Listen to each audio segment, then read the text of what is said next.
না, জয় বাংলা নিয়ে আসলে আপনার মতামত আমরা একটু শুনে নিতে চাই, যেহেতু প্রশ্নটা উঠেছেই। আপনি একটু বলবেন যে হাইকোর্ট বলেছে যে এটার না, আমি আসলে কোনো দলে যাওয়ার কথা কল্পনাও করছি না, এটা আমার কোনো চিন্তার মধ্যেও নাই। আর দ্বিতীয় যে প্রশ্নটি, জয় বাংলা স্লোগান, দেখুন পুরাটাই তো পলিটিসাইজ হওয়া। এই যে আপনি না আলাদা আলাদা ভাবে কোনো প্রতিষ্ঠানকে রক্ষা করতে পারবেন না। আপনি যখন সকল কিছুকে একত্র করবেন একটি বিশেষ লক্ষ্যে, তখন আপনি পিসমিল বেসিস আছে জুডিশিয়ারিটা ঠিক রাখি, কিংবা আচ্ছা থাক আমি প্রশাসনটাকে ঠিক রাখি, ইট ইজ ইম্পসিবল খালেদ ভাই। যেটা হয়েছে, জুডিশিয়ারি প্রতিটি নিয়োগ, প্রতিটি পদোন্নতি, অ্যাপেলেট ডিভিশনে যাওয়া, অ্যাপেলেট ডিভিশন থেকে কে চিফ জাস্টিস হবেন সেটা নির্ণয় করা, এই সকল কিছুই আসলে রাজনৈতিক সিদ্ধান্তে হয়েছে। এবং আপনি চিন্তা করে দেখেন, এই যে আবারও সেই ইতিহাস টানতে হয়, স্বাধীনতার 54 বছর খালেদ ভাই, হ্যাঁ, আমাদের কিন্তু আকাশের যত তারা আইনের তত ধারা, তাই না? অথচ একটা বিচারক নিয়োগ আইন আমরা কেউ করলাম না। কেন করলাম না? কারণ আমরা না আসলে আমাদের খাস বল্টু পিল্টু লালটুকে বিচারক হিসেবে দেখতে চাই। এবং আমি চাই যে যখন আমি ক্ষমতায় আসব, তখন আমার যা যা মামলা যেভাবে হলে আমার সুবিধা হয়, রায়গুলো শেষে ভাবে হবে। হ্যাঁ, হাসিনা একেবারে নগ্ন ভাবে করেছে বলে না আমাদের কাছে একেবারে চোখে মনে হয় যেন খুব বেশি আমাদের চোখে লেগেছে। কিন্তু বেরেশা ফারহানা, আপনি যতবার এই কথা বলেছেন ততবারই আপনাকে এই কথা শুনতে হয়েছে না যে বিএনপি কি তার আগের আমলে করে নাই? আপনি যাদের লালটু পল্টু ঝন্টু মন্টুর কথা বলেছেন, যতবার বলেছেন ততবার তো আপনাকে একই প্রশ্ন বলতে হয়েছে যে বিএনপি কি এটা করে নাই কিনা। নিশ্চয়ই শুনতে হয়েছে, এবং সে কারণে কিন্তু আমি এই পরের লাইনটা যুক্ত করলাম যে হাসিনা যত নগ্ন ভাবে করেছে, কারণ সে সময় পেয়েছে বেশি, তাকে ক্ষমতায় থাকতে হয়েছে ভোট ছাড়া, তার কাছে পাওয়ার হারানো মানে জীবন হারানোর মতো। সুতরাং তার কাছে যেটা মানে তাকে যেভাবে সকল কিছু ভীষণভাবে ব্যবহার করতে হয়েছে, অন্য গভর্নমেন্টকে ততটা সুযোগও তারা পায় নাই এবং ততটা তাদের ব্যবহারও করতে হয় না। সেই জায়গাটাতে কিছুটা ডিফারেন্স আছে, মাত্রাগত পার্থক্য, let's put it in this way, মাত্রাগত পার্থক্য। হ্যাঁ, সে কারণে আমরা দেখছি যে বাংলাদেশে জাতীয় স্লোগান কি হবে এটাও হাইকোর্ট নির্ধারণ করে। একটা পলিটিক্যাল কোয়েশ্চেন, বাংলাদেশে নির্বাচন কিভাবে হবে, for God sake it's a political question Khaled ভাই, তাই না? মানে আপনি যেই দলই করেন, যেই মতই করেন, কিংবা আপনি যাই হন না কেন, আপনি যদি সুস্থ মানুষ হন, আপনি যা বুঝবেন যে এটা পলিটিক্যাল কোয়েশ্চেন। কিন্তু এইটাও আমরা না হাইকোর্ট বা অ্যাপেলেট ডিভিশন থেকে এটা করায় নিব। আবার ধরেন আমাদের সংবিধানকে আমরা মোটা দাগে একটা পারিবারিক বইয়ের মতো করে ফেলবো, আমরা যা যা চাই তার সবই সংবিধানে থাকবে, এবং এমন সব অদ্ভুত প্রপোজিশন আমরা সংবিধানে দেব যে আমরা সামনে ভবিষ্যতে যত সংসদ আসবে সেই সবগুলো সংসদকে আমরা বেঁধে ফেলার চেষ্টা করব। মানে তারা কি কি আইন করতে পারবে, কি কি পারবে না, সংবিধানের কোন কোন অংশ তারা 2/3 কেন 3/4 মেজরিটি দিয়েও চেঞ্জ করতে পারবে না, এরকম অংশ আমরা সংবিধানে বলে আবার সেটা লিখে দেবো যেটা অপরিবর্তনীয়, which itself is unconstitutional, okay, which itself is unconstitutional. So এগুলোর মধ্যে দিয়ে তো বাংলাদেশ গেছে। সে কারণে আমি মনে করি খালেদ ভাই যে আমরা না একটা ঝাঁকি খেয়েছে বাংলাদেশ, মানুষ, দেশ, রাষ্ট্র, সরকার ঝাঁকি খেয়েছে। কিন্তু এই ঝাঁকিটাতেই যে আমরা একেবারে ঠিকঠাক ফিটফাট হয়ে বিলাতি কায়দার ওয়েস্টমিনিস্টার গণতন্ত্রে অভ্যস্ত হয়ে যাব, কিংবা ইভেন ঘরের পাশের ভারতের গণতন্ত্র আমরা বুঝে যাব, এটা ভুল। আমাদেরকে আরো অনেক দূর যেতে হবে খালেদ ভাই, অ্যাটলিস্ট ভারতের পর্যায়ের একটা গণতন্ত্র এবং প্রাতিষ্ঠানিকীকরণের দিকে যেতে আমাদের আরো 50-100 বছর সময় লাগবে। এবং সেই কারণে আমি আমার আগের সেগমেন্টের কথা ধরে আমি একটু সূত্র ধরে বলি যে আমাদের মতন মানে ধরেন অ্যাজ অন টুডে আমার যে ভূমিকা, হ্যাঁ, এটার জন্য আমাদের মতন মানুষদেরকে কিছুটা প্রাইস পে করতে হবে। পে করতে করতে করতে করতে এক সময় গিয়ে, সেটা আজ থেকে মেবি 70 বছর 80 বছর পরে, হয়তো দলগুলোর ভেতরে সেরকম ডেমোক্রেসির চর্চা আসবে, হয়তো রাষ্ট্রের ভেতর সেরকম ডেমোক্রেটিক ভয়েস আমরা পাবো যেটা একটা স্মুথ ডেমোক্রেসিকে সাপোর্ট করে। এইটুকুই আমি বলতে পারি। বেরেশা ফারহানা, তাহলে আমরা এরকম ধরে নিতে পারি যে আপনার কথা থেকে যদি আমরা একটা উপসংহার টানতে চাই যে ধরেন সবগুলি দল, বিএনপি ইনক্লুডেড, এর মধ্যে গণতন্ত্র আসতে 70-80 বছরের মতো লাগতে পারে।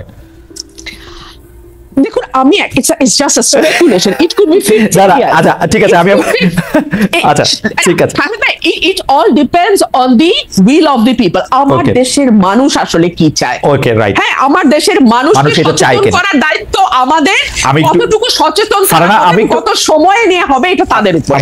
অনেক বেশি কষ্ট সহ্য করতে হবে। কষ্ট তো আমরা সহ্য করছি নাকি, কিন্তু এইরকম করে অকাতরে জীবন দিতে হবে এই ব্যাপারটা আমরা বুঝি নাই। এটা যদি আমাকে বলেন যে আমি কি এটা ইভেন ধরেন জুলাই শুরুতেও বুঝেছিলাম, তা বুঝি নাই। কারণ কি, মানে নিজের বিবেকের মধ্যে এটা কল্পনাতে আসতে পারেন না, কল্পনাতে আসতে পারে যে এইরকম করে কেউ মানে নৃশংস হতে পারে, এরকম করে কেউ হৃদয়হীন হতে পারে, এটা আমার বিবেচনার মধ্যে আসেনি। যদি আমি খুব অনেস্টলি বলি, আমি কয়েকটা বক্তৃতায় বলেছি Sheikh Hasina she has a কি বলবো মেটালিক হার্ট, ওইটা একটা জেনুইন হিউম্যান হার্টটা যদি হতো তাহলে এই যে মায়ের কান্না ইত্যাদিতে এত দেখে উনি এগুলো নিশ্চয়ই বিচলিত হতেন বা ঘুরে দাঁড়াতেন বা ঘুরে যেতেন, করেননি তো। সেই কারণে শেষের দিকে যেটা হবে সেটার পক্ষে আমি একটা কথা বলি। ধরেন এই যে একটা খুব ঐতিহাসিক ঘটনা, একটু ছোট্ট একটা জোকের মতো করি, বাংলাদেশের ঐতিহাসিক জায়গা কি জানেন, বিশাল আন্দোলনের মধ্যে দিয়ে সরকারের পথের পর বিরোধী দলের নেতা পলায়ন, পুরো পার্টি পলায়ন করেছে, এই হ্যাঁ, উদাহরণ আছে। হ্যাঁ। আবার সাম্প্রতিক উদাহরণটা হয়েছে এরকম যে বিশাল বিশাল গণঅভ্যুত্থানের সরকারের পতনের পরে যে মূল বিরোধী রাজনৈতিক দল তারা সাইড লাইনে আছে, তারা কিন্তু সামনে নাই, আন্দোলনের পতাকা তাদের হাতে নেই। এই যে এই ঘটনাটা ঘটলো, এটা কেন, এটা না বোঝার কারণে 28 অক্টোবরের আগে যখন আমাদের লিয়াজো কমিটি বসছে তখন কি প্রোগ্রাম করব আমরা, এই আলোচনা হয়েছে। আমি খুব স্ট্রেট বলেছি যে আমাদের নিজেদের কিন্তু এটা রেডি থাকতে হবে যে এরকম পরিস্থিতি হতে পারে। Right. কারণ তারা তো ঘোষণা দিয়েছে যে তারা এগুলো করতে দেবে না, সমাবেশ করতে কিছু করতে দেবে না। তখন মানে আমি ঠিক নাম বলে কাউকে ইমপ্লিকেট করতে চাচ্ছি না, কিন্তু তারপর বিএনপির পক্ষ থেকে বলা হয়েছে ভাই কত লোক মারা যাবে।